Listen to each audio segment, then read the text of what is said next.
Ungqongqoshe wamaphoyisa uSenzo Mchunu uthi izibalo ziveza ukuthi kumele kujutshwe amaphoyisa ezindaweni zomphakathi njengoba ubugebengu obuningi benzeka kuzo lezo zindawo.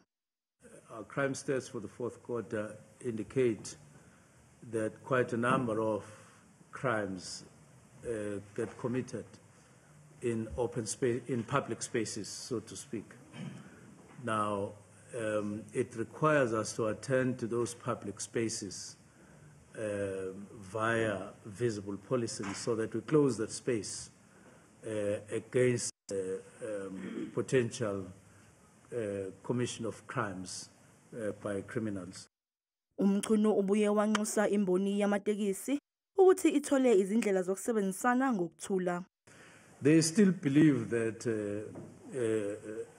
they have to be violent against one another to sustain their industry, and we regret that. And so we are saying to them, find ways of sustaining that industry, which we so need as government for transporting citizens in the country, but without blood. Umnyango wamaphoyisa umemezele ukuthi phakathi kukaMasingana noNhlolanja wonyaka ozayo uzoqala uhlelo lokuqeqesha amaphoyisa amasha, kanti izicelo zizofakwa ngobuchwepheshe besimanje.